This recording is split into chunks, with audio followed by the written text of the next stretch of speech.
Now,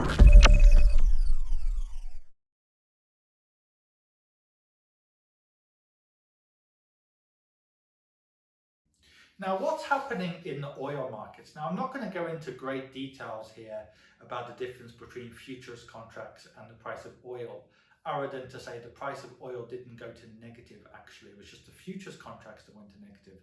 But nevertheless, oil prices are down to levels we haven't seen for about 30 years. Now, a lot of people are saying, does that mean oil is a good investment? Now, it depends how you look at it. I can remember 2 or 3 months ago, many people said, I think oil is a great buy, it's cheaper, blah, blah, blah. And then obviously a few days ago, they're like, oh my God, it's gone down much more. And then of course it's recovered a bit these days. The bottom line is nobody knows what's going to happen with the price of oil. I suspect that if people hold it for long enough, it could be profitable.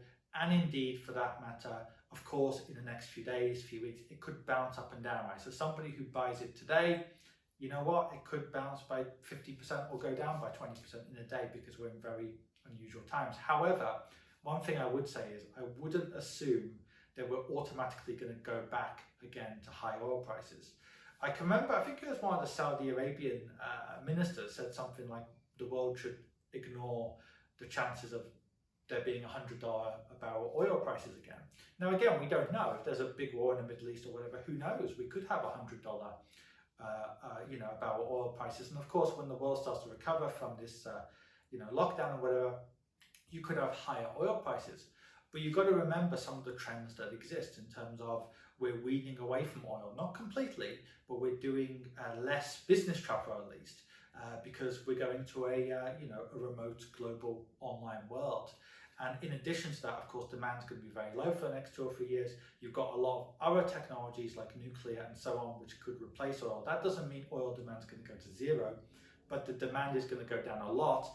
And for that matter, even in 2, 3, 4 years, once world demand is really back after this crisis, who knows what's going to happen when it comes to emerging technologies, renewable technologies in 2022, 2023. Who knows? Yes, the world's demand for energy could be even higher, but who knows what's going to happen when it comes to those new technologies, which keep getting cheaper every year, nuclear and all those other renewable technologies. And I know nuclear is not renewable, but you know what I mean? They're getting cheaper every year, they're getting more efficient, the world is changing. There's been a great reset now in terms of the way the world's thinking because of this present crisis.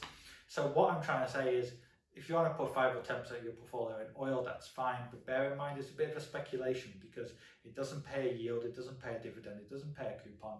You're just hoping that the person coming after you will pay more than you paid. A bit like something like gold or silver. It's a commodity. Yes, the bet might pay off or it might not pay off, but just bear in mind it is quite a speculation compared to some of our investments.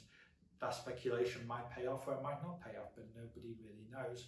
And I think the last few months have really shown that. If you would have said to somebody a few weeks ago, never mind a few months ago, that we would have negative oil futures, nobody would have believed you.